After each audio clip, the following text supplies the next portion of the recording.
Excellent. All right. Hi, everyone. For those of you who don't know me, my name is Steph, and I'm a master's student at the University of Melbourne. And I'm looking forward to sharing my research with you today, which I've titled Fire, Fauna, and Fighting Extinction, which is looking at the influence of prescribed fire on long-nosed potoroos in the Carlisle Heath. Now, before I jump into everything, I would like to acknowledge the traditional owners of the land which I'm coming from today, the Wurundjeri people, as well as the owners of the land on which this research is being conducted on Gadabunud country, as well as the land that you're all joining us from today as well. And I would like to pay my respects to elders past, present, and emerging. Now, I have the privilege of being supervised by Julian De Stefano and Bronwyn Hradsky at the University of Melbourne, as well as Jack Pascoe with the CEC, with a huge amount of support as well from Mark LaPlare. Now, this project is also supported by Parks Victoria through an Applied Park Management Research Scholarship. And also big thank you to Delp at the depot in Gellibrand for storing and letting us clean traps down there. And although I'm the one presenting this research today, it has been a huge team effort with lots of different people, and a huge acknowledgement goes out to all the fieldwork volunteers for braving the weather and the terrain and effectively making this first fieldwork season a successful one. Now, I'm sure I don't need to tell you all that here in Australia, we have an amazing range of biodiversity. Many species are unique and not found anywhere else in the world. But unfortunately, we also have one of the highest rates of mammal extinction, especially since European colonization. We've lost many species, such as the ones on the screen at the moment, and many of our threatened species today face similar challenges, everything from climate change to pollution, invasive species, habitat loss, and altered fire regimes. Now, it's been touched on, but fire itself isn't an inherently bad process. It is natural, and many of our ecosystems are adapted to live with fire. However, changes to the characteristics of fire, such as the pattern, the frequency, and the scale, can turn it into a threatening process. Now, climate change is threatening to make future bushfires more intense, more frequent, and severe. So it's becoming more and more important that we find ways to mitigate the risks of future bushfires. And methods being used involve prescribed fire or planned burns. Now, it's important to understand how our threatened species respond to prescribed fire so that we can tailor future fire management programs to be ecologically sensitive or to not have a negative effect on our native species. So this involves asking a few questions about their response to fire. So what's the response to the initial fire event, but also how does that change over time? So how does their movement and resource selection change? What are their interactions with predators? And how does survival change over time as well?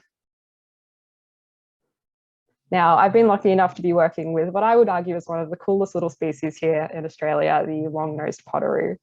For those of you that aren't familiar with them, they are a small marsupial, so very similar to a kangaroo.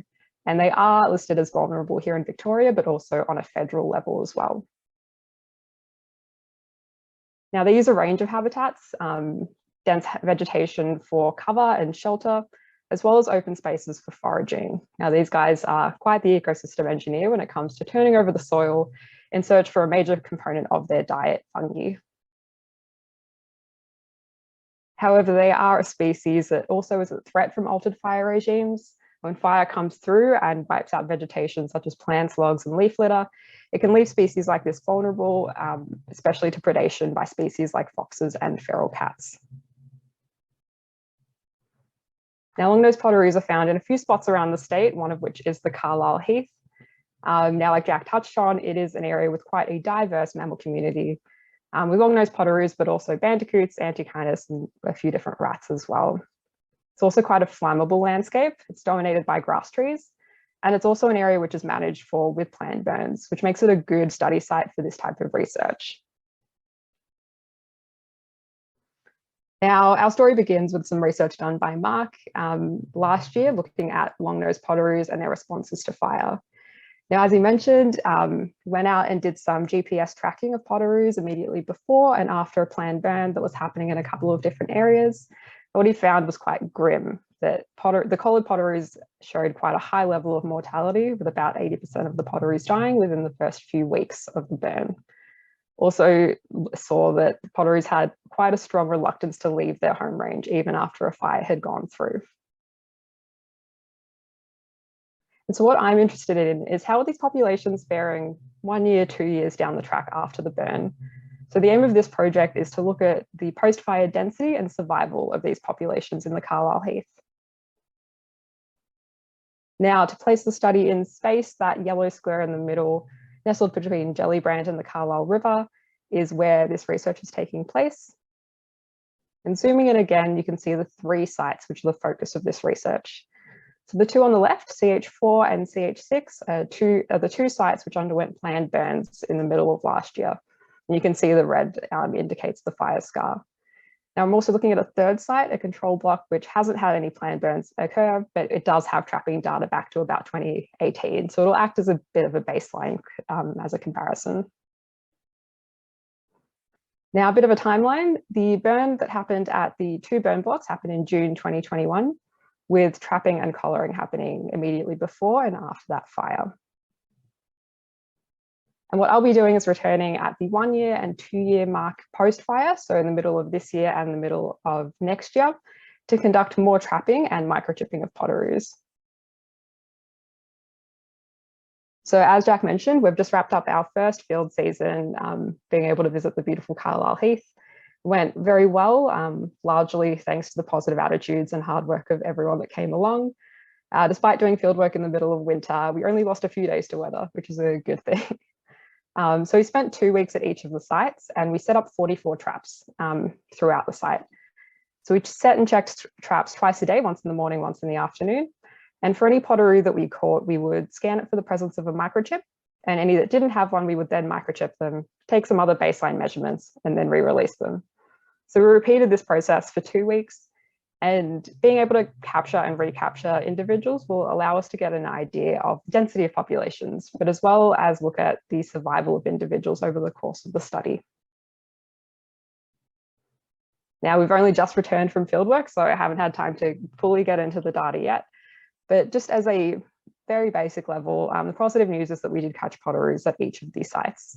So starting with our control block, we had about 87 catches over the span of 2 weeks, and that was of 28 individuals. Moving to CH4, one of the burn blocks, we had 64 captures of Potoroos, and that was of 18 individuals.